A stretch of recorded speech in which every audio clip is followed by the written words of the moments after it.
On March 3rd of this year, 2020, the renowned Baptist scholar Dr. James Renahan went on the Covenant podcast to talk about Nehemiah Coxe.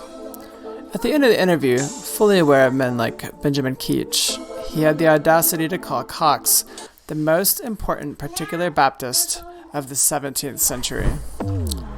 What's up, everybody? This is Ryan, here to give you a short 3-minute overview of the life of Nehemiah Coxe. When you first look at his life, it seems fairly nondescript. He was born in 1649 to a Baptist minister named Benjamin Coxe, who I've never heard of. His most famous book was published in 1681 called The Discourse of the Covenants, which I've also never heard of. And he was the primary editor of the 1689 Confession. Okay, I've heard of that. Then he died in 1688. Wait, what? Go back. Did you say he died in 1688? Then he was the primary editor of the 1689 Confession? Did you get one of your dates wrong? To understand Coxe's role in editing the 1689 Confession, we need to go back to the earlier part of the 17th century. When the particular Baptists wrote their first confession in 1644, they'd only been official for about 10 years, and they probably had only about 200 people across their entire congregations. The document itself was only crafted by 7 people. It's a really good document, and I encourage you to go read it. But at the same time, another group of denominational confessional writers were busy drafting the Westminster Confession of Faith, which was finished in 1648. I'm not saying one was better than the other, but which one do you think the Congregationalists adapted for their own purposes?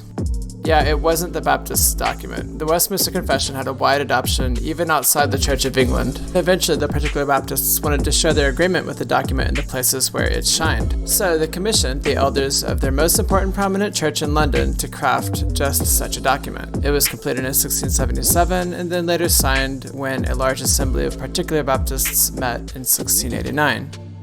Okay, so this is probably the story you've heard before. The 1689 is just the Westminster Confession repackaged for Baptists, right? Or the Baptists stole the Westminster Confession, as I've heard it said. But what if I told you we've likely been reading it through the lens of the Westminster Confession and haven't been giving enough weight to the theology of the guy who drafted it? Nehemiah Coxe. And thankfully we don't have to guess what his theology was, since just 4 years later he wrote an entire book devoted to it called The Discourse of the Covenants. This connection should have an impact on how we read the confession. For whatever reason, it's been overlooked in our historic reading of the confession. Accordingly, there's actually recently been an effort to recover some of the biographical details of his life. The first 5 years of his ministry were in Bedford, at the same church that John Bunyan pastored at. On May 3rd of 1669, he joined that church, and 2 years later, he was elected as a gifted brother, on the same day that John Bunyan was called there, actually. Later on, he moved down to Hitchin, which is actually a sub-congregation of the church there in Bedford, and because he believed so strongly in closed communion,